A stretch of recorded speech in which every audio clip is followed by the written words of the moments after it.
Good morning, everyone. Welcome to the Modern Market. This is our daily show from Monday to Friday at 7 a.m. Eastern Time, 12 p.m. GMT, every day of the week, where we discuss all things to do with the modern market. That is the crypto market, the NFT market, and how to make some and or a lot of money on the internet. I'm your host, B-Check. I'm joined by my legendary co-hosts, Legendary and Sammy. We've got a bit of a special edition episode for you today.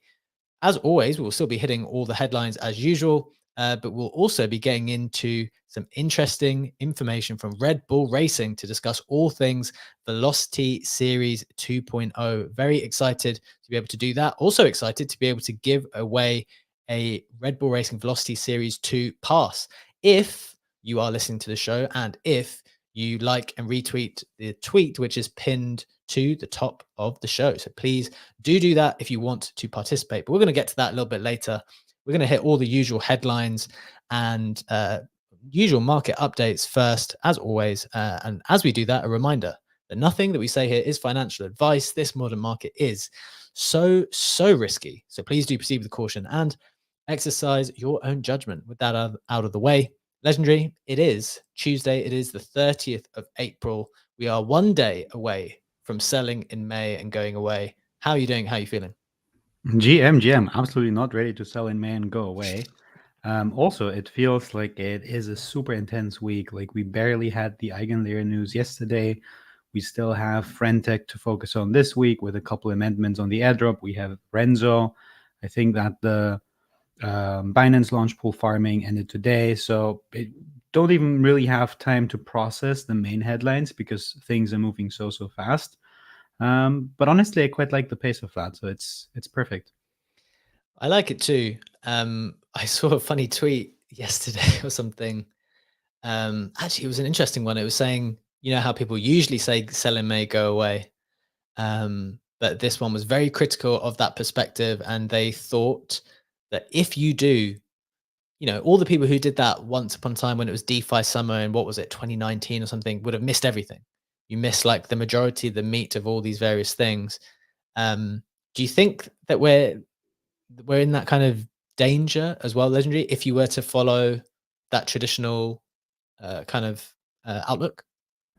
I do expect a bit of a summer lull, but I don't think it's going to be the whole period from May until the fall. So I do think that May and June will play out to be important months, especially if you look how tightly packed the airdrops and TGEs are over the next 2 months. But July, August might slow down a bit. Yeah, that's fair enough. Sammy, how you doing? How you feeling? You had one day off yesterday. Are you ready to hit the markets again? Although I suspect you weren't really not hitting the markets yesterday. Yeah, I mean, I had, even though I wasn't on the show, I still had my newsletter and stuff to do from bed, so I'm feeling a lot better. But yeah, I think May is going to be one of those ones where we actually lock in. The amount of stuff that's coming through the pipeline is just absolutely insane. I am a little bit concerned about the Eigenlayer stuff and how maybe subsequent airdrops maybe won't have that same potency as previous ones. But and I think maybe BlackRock taking their foot off the pedal a little bit has meant that the whole market's come down. So it'll be interesting to see what May is like, but I certainly won't be going away. And I think we've got Fantasy Top later this week as well, which has got a lot of TVL. So I'm excited to see how that goes. Yeah, and congrats on your very big gold haul on Cambria. I think you publicly shared 900 or so gold there. Are you happy with that? Was that in line with your expectations? Are you not happy? What's your thinking there? That was to the upper end of my expectations for that particular distribution. But since then, I've done a lot more volume. So hopefully next distribution, we'll try and double that. But yeah, I think just having those high conviction bets within a particular app on blast can pay off. I think rather than having that scattergun approach, it's certainly a way to go. Yeah. Okay. I think that is completely fair enough. We've got a lot to get through today, so let's get straight into it. Let's hit the headlines as always from the snapshot, which is pinned up top. If you do find it brings you some value today, please do give it a like. Here we go. Sharing it for the people watching in on YouTube and X, reading it out for the people who are just listening in as well. Number one, so starting with some price action, we've got Bitcoin at 62.3K, which is flat. ETH at 3.1K, which is down a couple of percent. Solana is down 1% at $132 as well.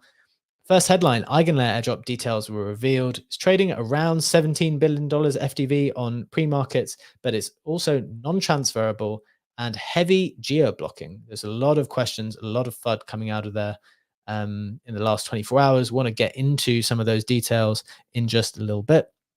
Number two, Pudgy Penguins launched the first third-party licensing deal on Overpass by Orange Cap Games. This is something that Spencer Ventures is leading on the Orange Cap game side. Very interesting to see how they're going to push forward the IP side for Pudgy Penguins. So we'll touch on that too. And finally, Moonbirds will revoke CCO and renew dedication to build out Moonbirds universe of Valeria. Again, some criticism being seen here on the timeline of Yuga, I guess, well, trying to build it out, but revoking CCO. Are you even allowed to do that legally? We'll touch on all those things in a little bit, as always. In terms of some price action, we've got CryptoPunks at 36 ETH, Bored Apes at 13.4, down 11%. Mutants 2.5, down 8%. DGods at 1.6, Captains at 3.2, Azuki's at 4.9, up 7%. Penguins at 11.4, Mad Lads at 96, and the Nouns winning bid was at 8.9 ETH. Legendary. That is the price action. Those are the headlines. Is there anything catching your attention before we get into a bigger discussion on any of those things? There's two things standing out to me. Obviously the Moonbirds, but as you said, they're tied to a very, very specific headline. On the other hand, Beans are up, Azukis are up, and they are moving on Anime Coin, launching their points farming program, which they did yesterday. And obviously there is collection bonuses. There is bonuses to pull more rare gachapons if you have a Beans, an Elemental, and an Azuki. So people apparently are trying to complete sets and just boost the points farming rates. And it seems that the market is reacting to that quite nicely from the Azuki collection. Interesting. Yeah, I mean, Azuki up two times in a row. It was up big yesterday. I think it was up 8% yesterday, up another 5% today. These moves can actually be quite significant when you add them on top of each other. Yuga, on the other hand, down quite aggressively from that kind of huge celebratory pump, which happened last week when Gaga came out and said, look, we're selling off this gaming IP that we don't think that we think is kind of dead weight. And we're going to double down on what the club really is. But I guess they got a little bit ahead of themselves. Price got a little bit ahead of itself on some level. Sammy, what are you looking at here? Anything catching your attention before we hit the headlines? Yeah, I think a lot of the stuff on this heat map's news driven. I know the electric sheet being down 18%. Yeah, 18%. That's probably around the Ultiverse drop, which I think you touched on later in your snapshot, but that's now up to 15,000 ETH deposited. So what's that, like 50 million, close to 50 million probably now that's been locked in to try and get into that. So there's obviously a lot of demand. It's just interesting to see the price action on the Genesis collection come down like that straight after that deposit. That's a really good point. This Ultiverse drop, I picked it out as well in the snapshot. How much did you say? 50 million locked in to try to get an allocation for the NFT, which is ultimately going to be a token, right? Yeah. So you've commented 10,000. I think since you wrote that, it's gone up to 15,000, which is absolutely insane. 15,000 ETH. So, wow. Yeah. If people don't know, I might just try and share it on the timeline. The only reason I knew about this because Legendary had mentioned it to me, like, I don't know, just a little bit of time ago. But aside from that, I'd never even heard of it. Legendary, I'm just showing this for the people on screen. Is this one of those examples again with Ultiverse, which is like, is this something coming out of the East? Is it like an Eastern project? And that's why we're less aware of it. It's backed by Binance Labs, interestingly, and Sequoia, to be fair. Honestly, I have no idea where they are based. It's something I never looked into, but I do think that at least in the gaming niche, everyone is pretty aware and has been pretty aware of Ultiverse. So maybe it hasn't like perpetuated outside of that gaming side of things, but it is definitely one of the most talked topics about in gaming. It's probably also worth mentioning that The actual NFT that you're buying into is effectively a pre-sale, so you can convert that into a lot for the Ulti token. So it'll trade at whatever that is, I think. So it'll be pinned to that more or less. But yeah, it's 0.25 ETH to get an allotment, and yeah, it's obviously a lot of demand for it. Sure. Again, and you're correct to say, since I wrote it when I think it was 10,000 ETH, it's now 20,000 ETH, which they tweeted recently. So you said it was 15, it's actually gone to 20. God knows what it will be in a few more hours. So outrageous demand on it for sure. But the key point I think you've made is something we've been speaking about for a while, which is like, what is the end state for an NFT? It seems to be, at least in this cycle, particularly on the gaming side, it is a part of the pre-sale process where you buy in maybe after some other types of investors in order to secure your allocation for the upcoming token launch. It seems to be a model that is working really, really well right now for hyped projects, because you can just lock in all of this capital and raise it in excess of what you need, right? Because this is basically a raffle. You've got to chuck all your money in first, then they will decide, okay, let's put this as a raffle, and only certain things will get allocated, and then you'll get refunded whoever doesn't get the allocation. So what a great way to be able to raise in terms of volume. Okay, let's hit the headlines. Pretty interesting stuff there, but we want to get into, I think, first the Eigenlayer news, which is probably the biggest that's taken over the timeline. We spoke about it yesterday a lot as the rumors kind of started to come out that Ethereum's restaking protocol, which had more than 15 billion locked in terms of TVL, sounded like they were going to be releasing a token. They confirmed that in the last 24 hours. But there's been a lot of criticism of it. What I'm going to do, and I'm glad we've got Brad up on stage with us as well to speak to this. I know he's been following it very, very closely and been involved very closely. I'm going to go through just some tweets, kind of sharing the lay of the land, like what the situation is, what's some criticism, what is some defense of it. And then I want to hear from other people to kind of get their perspectives on it. So we're going to do that for the next 5 to 10 minutes. So I've actually got Bred's TLDR tweet here. We're going to go through it so you know what was up. For the people watching in, this is available on YouTube and X as well. Very helpful diagrams. TLDR of the Eigen airdrop. So that the season one's been split into, the airdrop's been split into 2 seasons, but even in season 1, there are 2 phases. So the first phase are for people who staked directly in Eigenlayer. So that's things like Swell, Renzo, ETHify, and direct in Eigenlayer. But the second phase will be for complex DeFi positions. So people who might have been accessing it via Pendle or doing something slightly more complicated. So phase 1 will get their tokens on May the 10th. Phase 2 is plus 3 to 4 weeks on top of that. In terms of allocation, all of 5%, 5% of the tokens will be for season 1. So those 2 phases that I just mentioned, 90% of which are for people who staked directly in Eigenlayer, and 10% of which are for phase 2. But I think that's just in proportion to like how much ETH was staked where. That's not like, that's just how. Correct. That wasn't an opinionated thing. Yeah, exactly. Next, in terms of the overview, what is a stake drop? An airdrop designed for Eigen staking. Season 1 allocation is 5% of the initial Eigen supply. Future seasons will have 15% total set aside for stake drops. The snapshot date was March the 15th, so that was a little bit more than a month ago. And the claim window will go until September the 7th. Yep, I've said there's 2 phases. Why is phase 2 necessary? This was something I think people were complaining about. Here's the explanation. Season 1 focused on end users that have interacted with Eigenlayer. The ecosystem that has emerged around Eigenlayer is complex, and we wanted to ensure a fair allocation. However, determining the appropriate recipients of the stake drop for certain LRT end users was either not possible or required subjective decisions due to those users' interactions with certain DeFi protocols like Pendle or Equilibrium. If you engaged in complex transactions, that may fall into this camp. You may have an allocation in phase 2. So then they're going to go and figure out what those phase 2 things are. But there was also a bunch of restrictions. Like, for example, if you're in the US or some other countries, quite a long list of countries, frankly. I'm not going to list all of them, but I'm sharing them on the screen for people who are watching in. You can check them yourselves. I think someone said it was like America, Canada, half of Africa and Asia, or something like that. I don't know if that's entirely fair. You need to check your own country to see if you're on the list or not. But it seemed like a lot of countries, and just an observation from other seeing these types of things happening more often, it seems like this list is expanding for sure.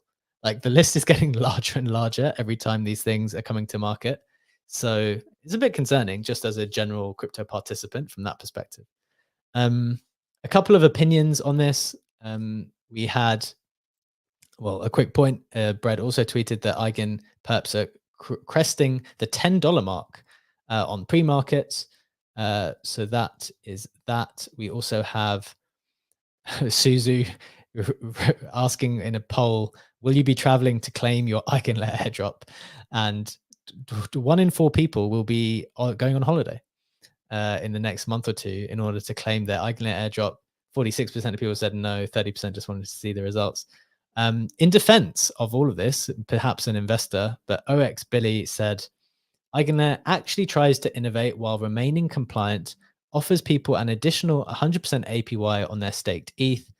Crypto Twitter responds by saying, I restaked 0.1 ETH for 2 weeks. Why can't I retire yet?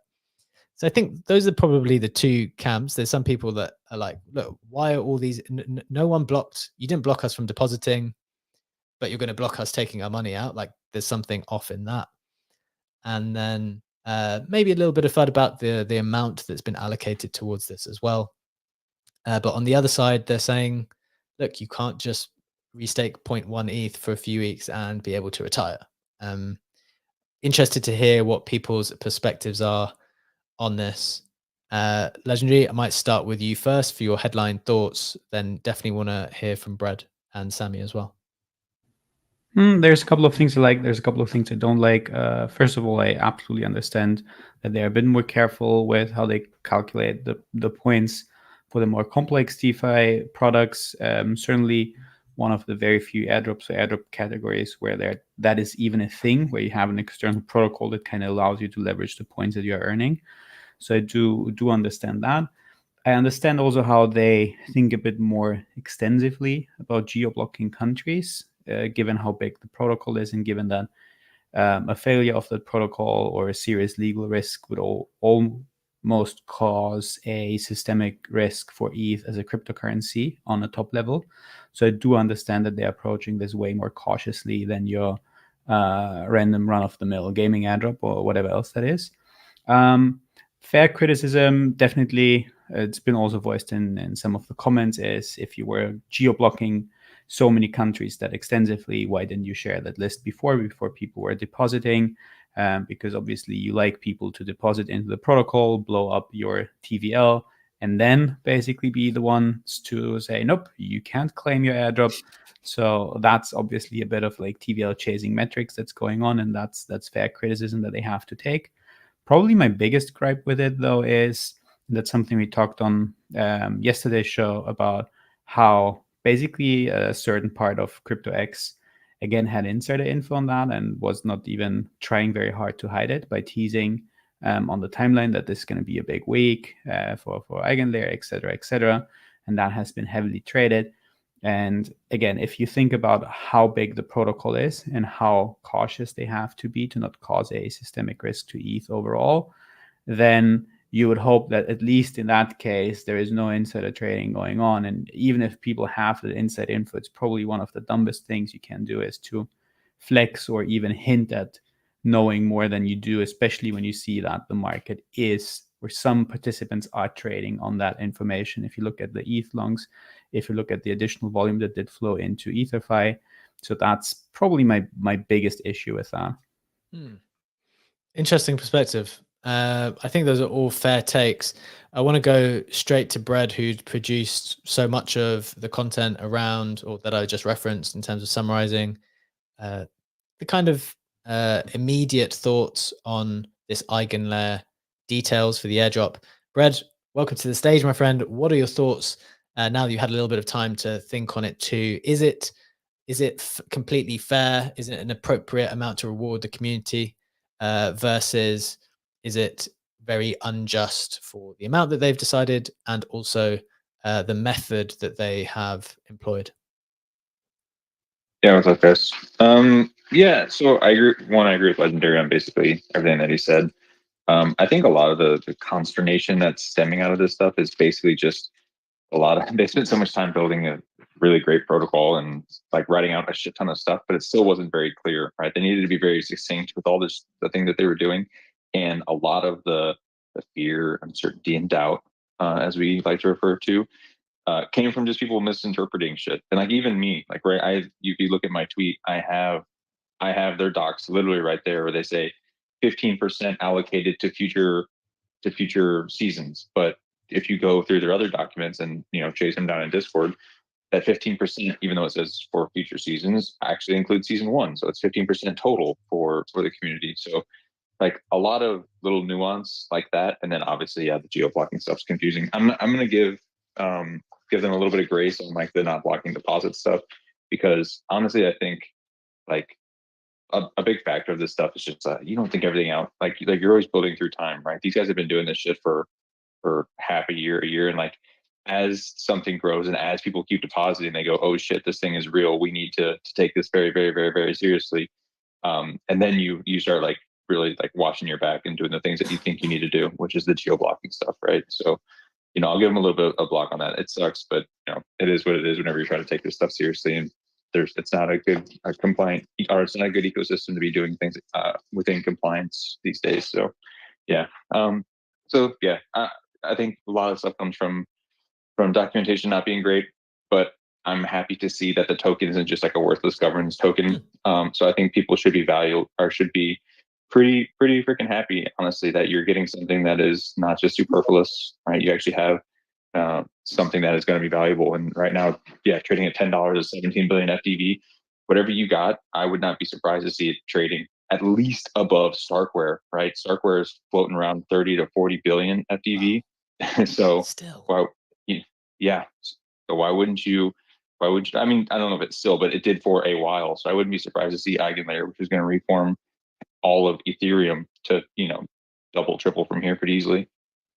That's crazy. I didn't realize the Starkware was still like at that just absolutely outrageous valuation. You mentioned that it is a valuable token, Brad.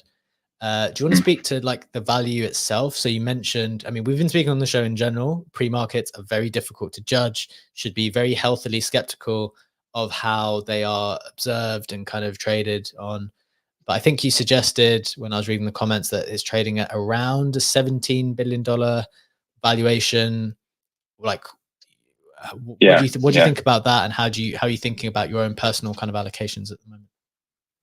Yeah, I mean, so like most of my farming was in the Pendle stuff, so I'm still waiting on distributions and all that things. So my little bit that I had out there, I'm happy with it. It was good for that position that I had.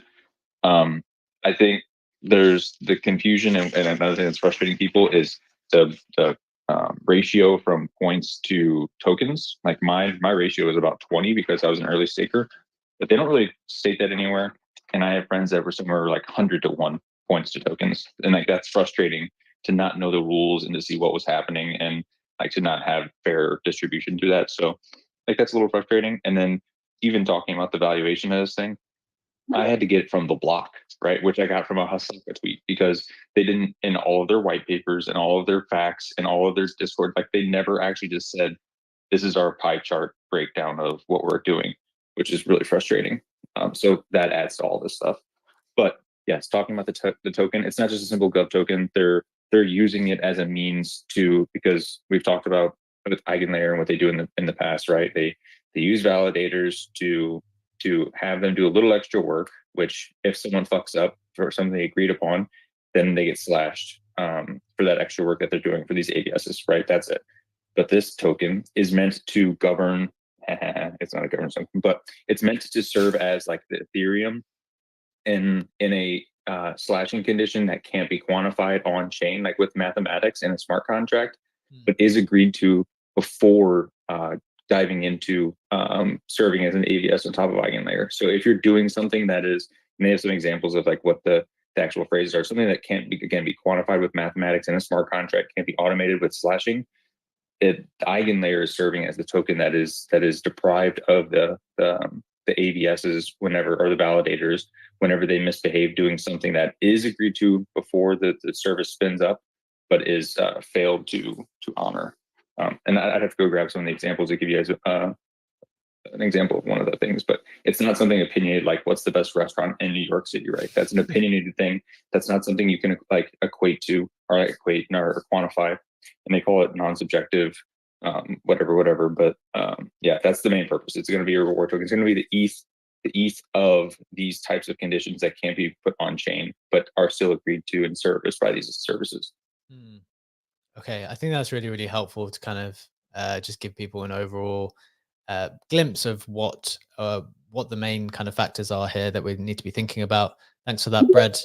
Sammy, we want to move into our segment with Red Bull shortly. But what are your final reflections on Eigenlayer, taking into account everything everyone said? Still bullish on it? What are your thoughts? Yeah, I mean, I'm bullish on the actual protocol and what it's going to do, but I do think that there is an element of, if you're cherry picking what rules apply to you when, there's something a little bit untoward there.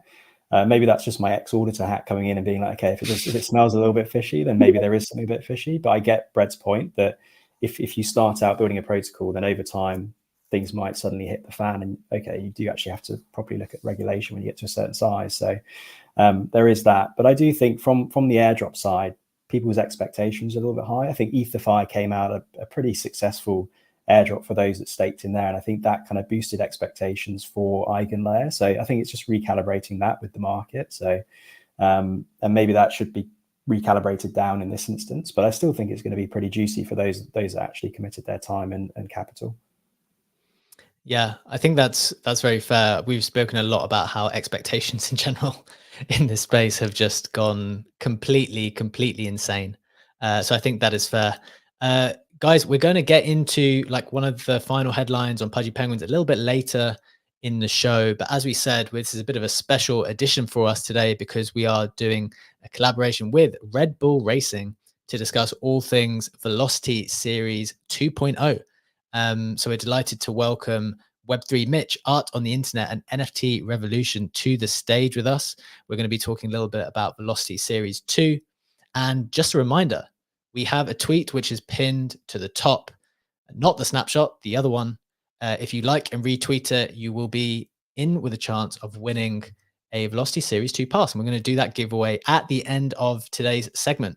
So delighted to be able to do that. Make sure you take advantage of that because I think it's a really, really cool opportunity as you're about to find out. So let's get into it. Let's talk about Velocity Series 2. Maybe we'll go to Dan first, who's in charge of Web3, blockchain, and crypto at Red Bull Racing. Welcome to the stage with us, Dan. How are you doing? How are you feeling?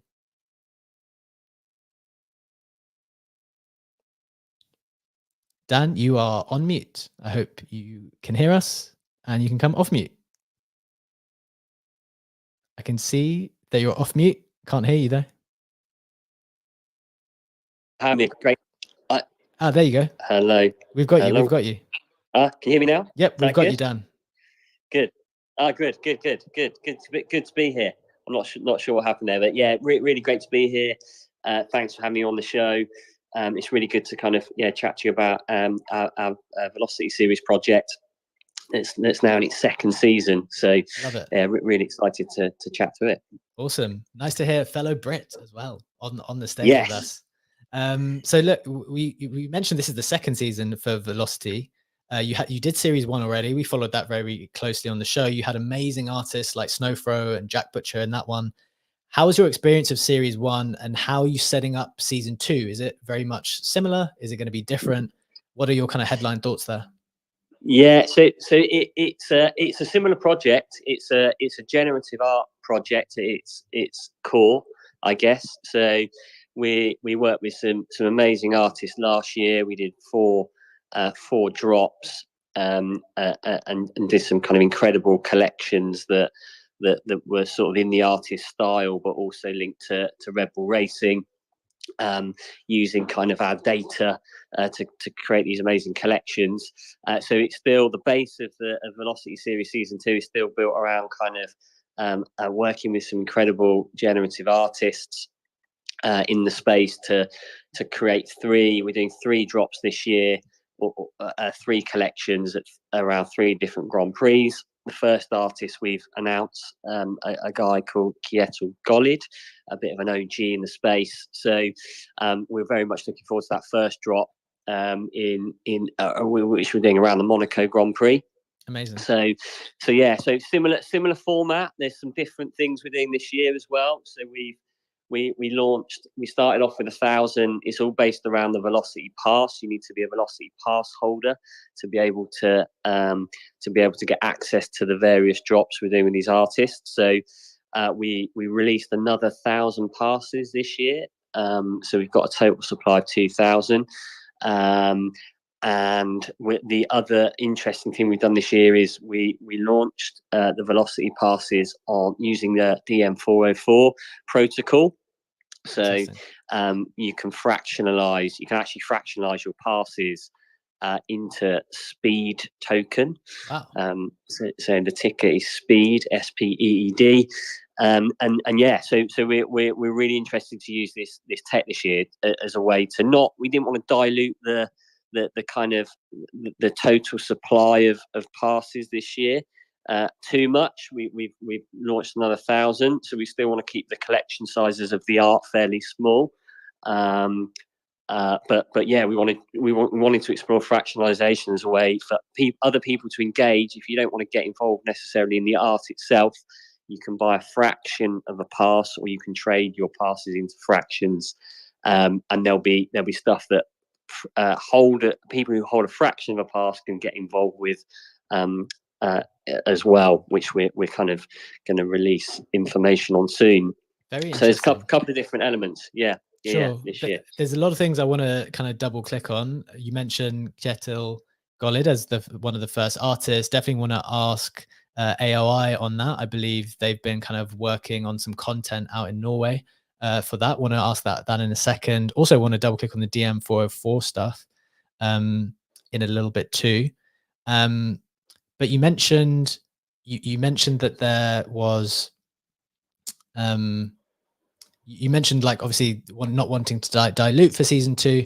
So what was like some of the key differences or similarities between this one and season 2? Sorry, season 1 and season 2. So season 1. So the kind of fundamentals of season 1 and season 2 will remain the same. So what every person who holds a Velocity pass can expect is from each collection there'll be some kind of addition or drop that they will or kind of element to each drop that they will be able to they will get for free. So there's a kind of we did additions last year with the artists, so we had like a kind of smaller main collection, I guess, that was normally between kind of 200 to 400 pieces. And then we did a kind of secondary like addition style drop that everyone was able to get. If you held a pass, you got those additions for free, and then you were able to kind of participate in the Dutch auctions to get the smaller collections, which were slightly higher value and all one of ones. So season 1 and season 2 in that respect will work very much in the same way. We're still kind of working through mechanics of each of the drops. Each artist will want to kind of work it slightly differently for each drop, but the fundamentals will stay the same. The Velocity pass is kind of your access into those collections, and the other stuff we'll do is kind of we're looking at. We've got some really nice things lined up in terms of kind of competitions and raffles, as well as kind of access to live events that we're looking to put on to support each collection and drop. Similar to we did last year, we did a kind of gallery showcase for each of the artists and each of the drops we ran last year around 4 Grand Prix. So we'll do a similar kind of activation, in real life activation this year as well for season 2. So there's tons of similarity.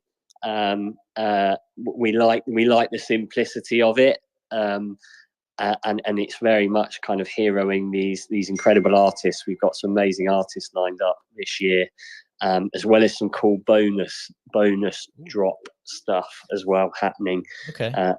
And some people we're working with on that. So definitely want to want to press you on that a little bit after as well, to see what Yeah. other details we can or are allowed to share. But let's throw to AOI here.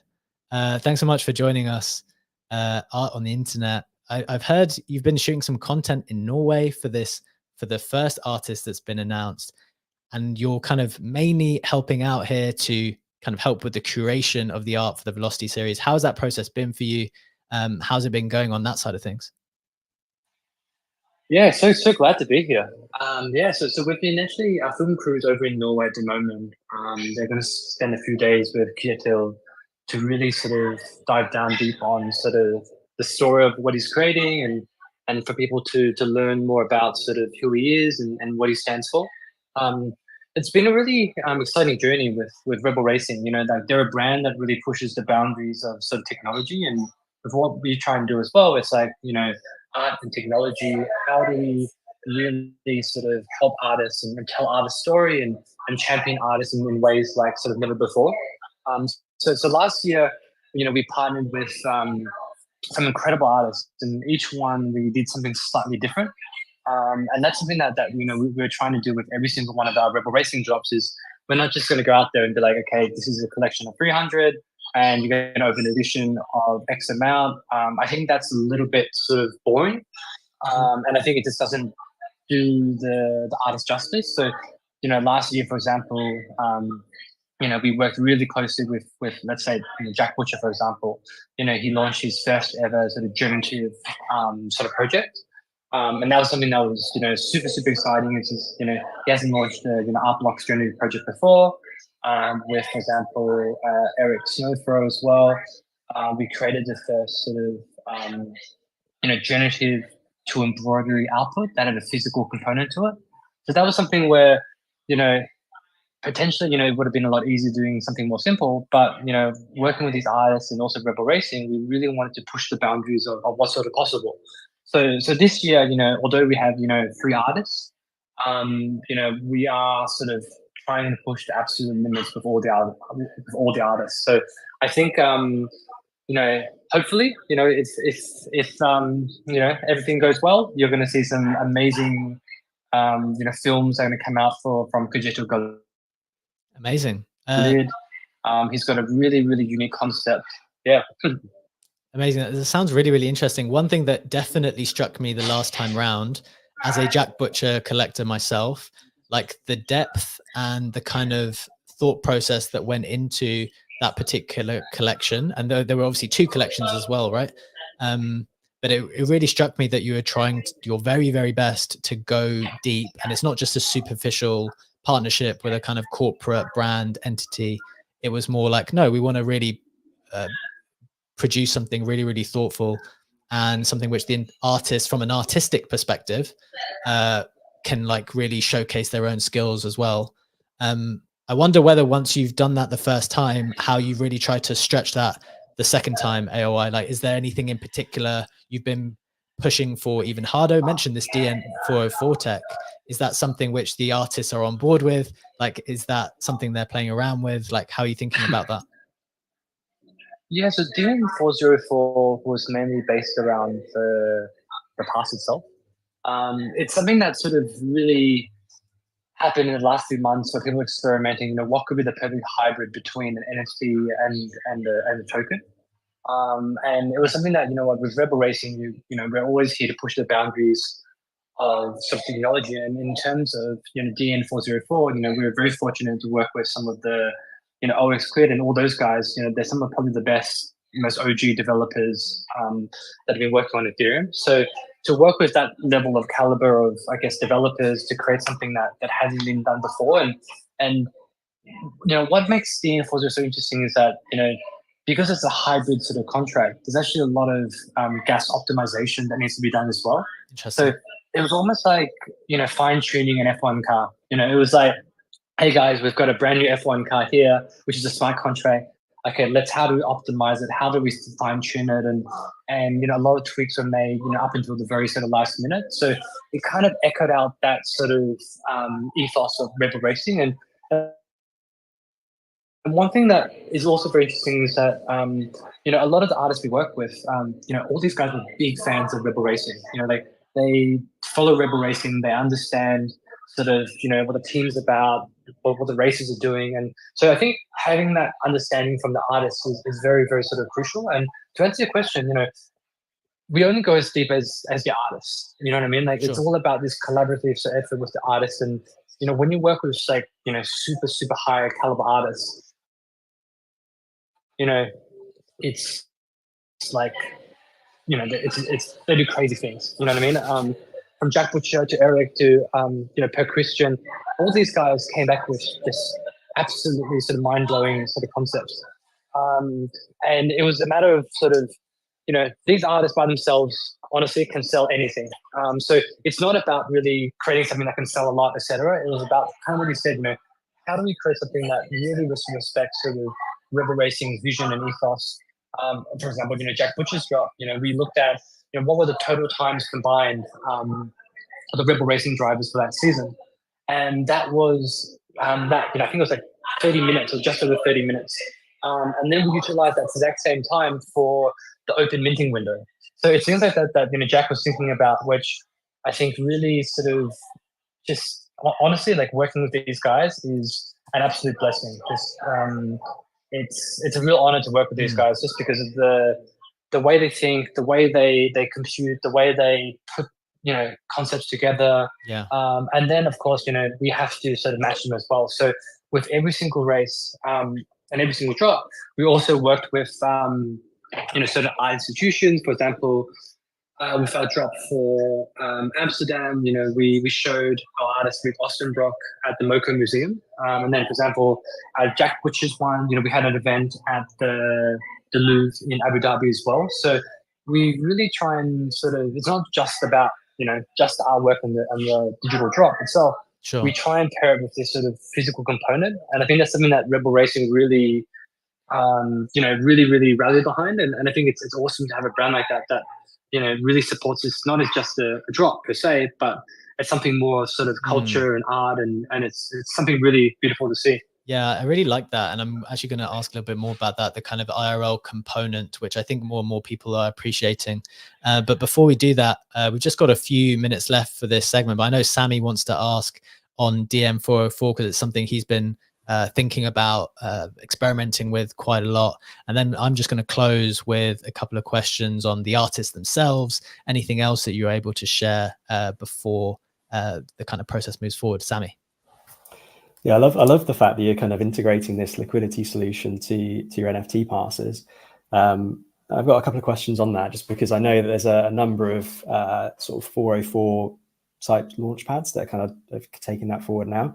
And you mentioned that you're taking it through the DN404 route. What kind of decision process did you make to go through? I think that's associated with Saigar and his contract standard, which I think is now actually officially a contract standard. But what process did you go through to select one of those? Like, do you have like support, and do you need to I suppose fully understand how that all works to then launch it? Like, would the artists have to get a full understanding of how it works, or is it very much because it's on the pass side? Is it just like the innovation where you're looking to kind of build something with that speed token? Like, what's the benefit of holding the speed token versus a full pass? How easy is it to just transition back to a full pass versus just holding the speed token individually? And I think also just segueing into, I know there's a number of questions here, but just segueing into the physical aspect, like just by holding the speed token, could you potentially get some exposure to the physical aspect of the Red Bull Velocity series, or is it just like the pass holders that would get that? Yeah, so how the pass works is pretty much, if you hold one full speed token, the contract will mint the velocity pass into your wallet. As soon as you sell less than one token, like say you sell 0.1, then it automatically burns the velocity pass from your wallet. So it is really sort of different from last year. For example, last year it was just an NFT. The NFT was tradable on OpenSea, Blur. So this year, you can still trade on OpenSea, but there's also a Uniswap sort of pool for it. we spend a lot of time working really closely with Siga and all those developers. We have a group chat with all of those guys in there to truly understand sort of, this is what we try to do. This is what we want to do. The devs will look into detail and be like, okay, you can optimize it here, optimize it there. How we sold it as well by a Dutch auction as well. That affects how sort of, I guess, the gas optimization. Also, because it's constantly, minting and burning or burning and minting, that increases gas as well. So it's, it started off, as before DN404, there was ERC404, which is done by another team. And then the DN404 sort of took over these guys, I guess, to look at what the first generation guys did and updated it and evolved it. So there are a lot of, I guess, gaming, a lot of different protocols that are trying to adopt some of these systems.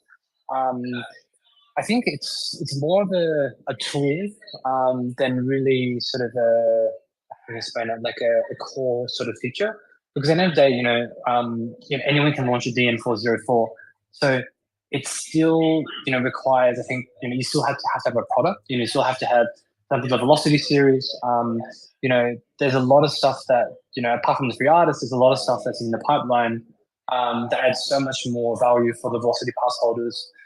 There's RL events and there's, a lot of fun stuff that's going to happen. And I think, the evolution of the velocity pass, I think it's going to be more than art. Rebel Racing has so much to offer. And I think it's only the beginning. That's really interesting. Really, really fun, really pushing the innovation forward. That's what's particularly exciting, I think. Let's just close out then. Maybe let's go back to Dan before we hit the final headline today. And we do the giveaway, actually, which, as a reminder, if you haven't liked and retweeted the tweet at the top of the show, you have a chance to enter the giveaway for the Velocity Pass. Dan, final kind of conclusive thoughts here. You mentioned there was one public artist announced. Are you able to speak at all to what people can expect for the next artists? Any other kind of experiences that you mentioned that people might be able to experience along the way? And any final thoughts as well as we kind of come to a conclusion of this segment? Yeah, sure. So I think there's not tons more I can give away in terms of who. I know that the question, especially, I can see a lot of our community on the chat. So big shout out to them, because we've got a great community of people. Some have been holders for season one, and they continue to kind of be really actively involved in the Discord and kind of helping on board new people. So big shout out to them. But yeah, and the question everyone wants to know is who the other two artists are, and yeah, all I can say is they're going to be big names. They're going to be people that are very well known in the gen art world. We want to keep the guys we work with. We're the number one F1 team. We want to work with the best artists in the space. So we've got lots of we've got announcements coming imminently about who the artists are and kind of mechanics around each of the drops. I can't share anything on this, unfortunately, but that's the artist. And then we've got the other stuff we've got going on, as AOI kind of mentioned. We're looking at like IRL events and how kind of token gating and access can work around those. We've got more competitions to give away passes and merchandise and other kind of Red Bull Racing and Bybit related products. So there's a ton of stuff coming down the track in the coming weeks. Amazing. Love to hear it. And also I think it's kind of funny when people are kind of clambering for alpha. Usually the question is when is it going to come? But in this case it's who, which is a nice kind of change in emphasis. Yes, definitely. And we're really excited to announce who they are, because fundamentally it's an art project, and the artists are central to the whole thing. So we're just excited to get the names out there and get everyone excited. Amazing. Well, we can't wait to find out what those are, and hopefully you'll be able to come and share that information as it comes out, whenever it does come out, imminently, as you said. But thanks so much for joining us, Dan and AOI. We're going to do the giveaway right now, if you want to stick around for that, to see who gets the Velocity Series 2 pass. We have a bunch of people who've retweeted and shared the relevant tweet at top. Legendary, going to pass over to you. Who has won the Velocity Series 2 pass today? Absolutely. Did use Twitter Picker, did put everyone in who reposted and engaged with that, and actually scrolling through the audience to see if a winner is with us. I did see her early in the audience. There she is. It is K Sensei. K Sensei did win our Velocity Pass that we had to give away. Sensei, congratulations, long-time listener, friend of the show. You can just DM us your wallet address and we will send it over to you. Congratulations, Sensei. Anything else, Dan, as you guys close out? No, just thanks again for having us. Great to be on the show, and hope we can come back and kind of talk a bit more about each of the drops as they happen throughout the rest of the year. Absolutely. We'd love to have you back, guys. Thanks so much for joining us. Appreciate you joining us. And yeah, really great to hear from you guys. Thanks, guys. Cheers. Thank you. Let's do a little quick roundup from around the space to make sure we are up to date with everything else that's been happening. Appreciate we're getting close towards the conclusion of the show. We'll hit the Web3 roundup as always and get a quick hot take on one of the headlines. We have Beeple including Pac-Moon in a third everyday after he turns down his pack airdrop allocation. So that his pack airdrop allocation is going to go to the community now, apparently, which is pretty interesting. Next, Mintify announces first buy now, pay later feature with Cyan. Next, leading NFT lending protocol NFTFi airdrop claim live today at 12:30 p.m. UTC. Another airdrop coming in. 4, Cyberkong's decentralized rune opens at a $100 million market cap. That's not bad at all, but obviously those ordinals went as high as 0.08 Bitcoin, now down to 0.017 Bitcoin. And finally, DK Motion will be in Christie's post-war and contemporary art sale May 17th. Always like to see quality digital art getting the recognition it deserves. And as Sammy mentioned earlier, well, I've written that Ultiverse raised 10,000 ETH. Sammy mentioned it had risen to 15,000. It's actually now 20,000 ETH. Unlimited amounts of ETH Ultiverse seems to be able to raise as we speak. We're drawing towards the conclusion of the show. Legendary, that is the Web3 roundup from around the space. Everyone is caught up now. Our final 2 headlines, which I'm going to let you give a take on. We've got Pudgy Penguins launching their third-party licensing game, and we've got Moonbirds revoking CCO. I have a feeling I know which direction you're going to take this in. I'm going to give you one chance. You've got 1 minute. What's your hot take on one of these final headlines? You'd hope I take it to Pudgy's, and not going to go to Moonbirds, but to Moonbirds I'm going to go. That's what I knew. Very interesting. Also from your perspective as a lawyer, to think about how they want to go about revoking CC0, which is something that doesn't seem to be feasible. It's not something that they realistically can do. And then also if they are changing the art, which is something that Gordon Conner has expanded on a bit, it still poses the challenge that basically you still have the CCO of the pixelized Moonbirds, which you could make derivatives based on that. So I don't know, that step is a bit weird. And then also, again, you've seen a lot of trading activity before that on the Moonbird specifically. So it seems like that info has spread similar to the acquisition. So just not a good look on what's going on with the Moonbirds acquisition. And it's so close after Yuga managed to recover a bit on the Bored Apes, to have a bit more of a sentiment. And then they have this communication issue, let's call it like that, again. And it seems weird because they've been so in touch with Web3 culture and Web3 comms, and now they're struggling with exactly what they actually used to be really, really good at.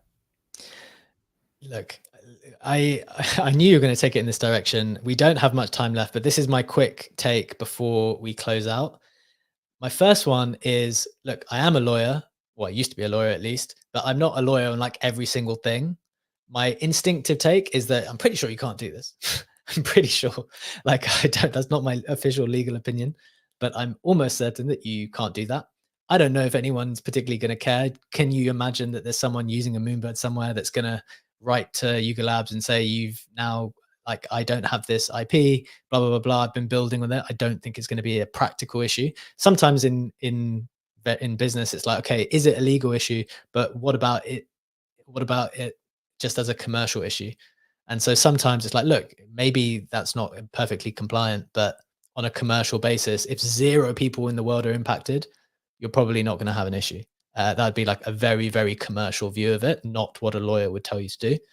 And then the other thing is, I think it's kind of, they're in a hard position, right? People are saying, oh, well, this was the first announcement. Is it the wrong way around? Should they have focused on something else before? But like, they've got to do something with it. They've got to do something with the Moonbirds now that they own it, unless that the only bullish thing would have been that they sold it as well. And they just start, the only bullish thing that they could possibly do is start selling every single asset that they have. Like, assuming that they have to do something with it as part of their business, I think is a pretty reasonable thing to say. I don't know 100%. I wish we had more time to discuss it today, but we don't because we are at time. But guys, I hope you enjoyed the show. That was a fun one to do. Special edition with Red Bull Racing. Shout out to them again. Thanks so much, AOI, for joining. Thanks, Dan, as well, for your insight. And thank you to my co-hosts, as always, Legendary and Sammy. Thank you to our speakers, Bread, who contributed, as always, on Eigenlayer very, very confidently. And thank you to everyone listening in. We hope you enjoyed the show. We'll be back again tomorrow, as always, 7 a.m. Eastern Time, 12 p.m. GMT, live on X, on Spaces, and on YouTube. Take care. Have a wonderful day, and we will see you tomorrow. Bye-bye.